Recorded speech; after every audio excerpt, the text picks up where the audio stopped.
PND 24 news ప్రత్యేక తెలంగాణ రాష్ట్రం కోసం పరితపించిన గొప్ప మేధావి ఆచార్య కొత్తపల్లి జయశంకర్ సార్ అని తెలంగాణ జైగోడ సంక్షేమ సంఘం రాష్ట్ర వర్కింగ్ ప్రెసిడెంట్, తెలంగాణ సామాజిక ఉద్యమకారుడు, సూర్యాపేట జిల్లా రియల్ ఎస్టేట్ వ్యాపార అసోసియేషన్ అధ్యక్షుడు పంతంగి వీరస్వామి గౌడ్ అన్నారు.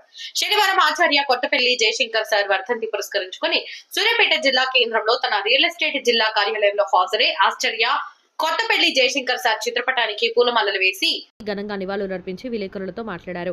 ఆంధ్ర పాలకుల చేతుల్లో నలుగుతున్న తెలంగాణ దుస్థితిని తన రచనల ద్వారా తెలంగాణ ప్రజలకు అందించిన చరిత్రకారుడు జయశంకర్ సార్ అని కొనియాడారు. నీళ్లు, నిధులు, నియామకాల విషయంలో దగా పడుతున్న తెలంగాణ దుస్థితిని కళ్లకు కట్టినట్టు వివరించిన ఉద్యమకారుడు అని గుర్తు చేశారు. మిలియన్ మార్చ్ వంటి తెలంగాణ పోరాటానికి సారథ్యం వహించి రాజకీయాలకు అతీతంగా అందరినీ ఒక తాటిపై తీసుకువచ్చిన మహానాయకుడు అని చెప్పుకొచ్చారు. పంతంగి వీరస్వామి గౌడ్ అన్నారు. ఈ కార్యక్రమంలో రియల్ ఎస్టేట్ పట్టణ అధ్యక్షుడు జలగం సత్యం గౌడ్, రియల్ ఎస్టేట్ జిల్లా గౌరవ సలహాదారుడు దేవత కిషన్ నాయక్, జిల్లా ప్రధాన కార్యదర్శి వెన్నా శ్రీనివాసరెడ్డి, జిల్లా కోశాధికారి పాలా సైదులు, జిల్లా కార్యదర్శి ఖమ్మంపాటి అంజయ్య గౌడ్, పట్టణ కార్యదర్శి ఐతగాని మల్లయ్య గౌడ్, సహాయ కార్యదర్శి ఆకుల మారయ్య గౌడ్, పట్టేటి కిరణ్, సారగండ్ల కోటేష్, రాపర్తి జానయ్య గౌడ్ తదితరులు పాల్గొన్నారు. ఎంతోమంది సకలజనుల సమ్మె ద్వారా ఎన్నో పోరాటాలు చేసి తెలంగాణ రాష్ట్రాన్ని సాధించుకున్నాం.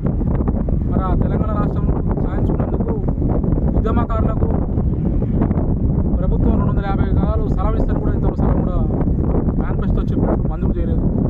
మరి తెలంగాణ ఆ ఉద్యమకారుల ఆత్మ ఘోషిస్తుందని కూడా సందర్భంగా తెలుసుకుంటాం.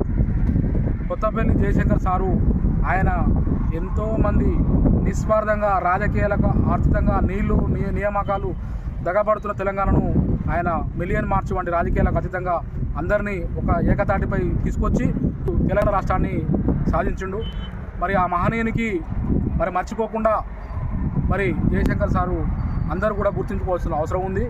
ఆనాడు తెలంగాణ రాష్ట్రం కోసం ఉద్యమకారంగా ఈ ప్రభుత్వాలు గుర్తించాలని కూడా సందర్భంగా తెలుసుకుంటున్నాం. 250 గజాల స్థలం ఇవ్వాలి, వారికి నెల పెన్షన్ కూడా మంజూరు చేయాలని ఈ సందర్భంగా నేను తెలియజేసుకుంటూ మరి ఇక్కడికి వచ్చినటువంటి మా రియల్ ఎస్టేట్ పట్టణ అధ్యక్షుడు జలసత్యం గౌడ్ గారు, రియల్ ఎస్టేట్ జిల్లా గౌరవ సలహాదారుడు దేవత కిషన్ నాయక్ గారు, మరి జిల్లా ప్రధాన కార్యదర్శి వెన్నా శ్రీనివాసరెడ్డి, జిల్లా కోశాధికారి పాల సైదులు, మరి మారయ్య గారు, మల్లయ్య గారు, ఇక్కడ అందరికీ కూడా నా యొక్క హృదయపూర్వక నమస్కారాలు తెలియజేసుకుంటూ సెలవు తీసుకుంటున్నాను.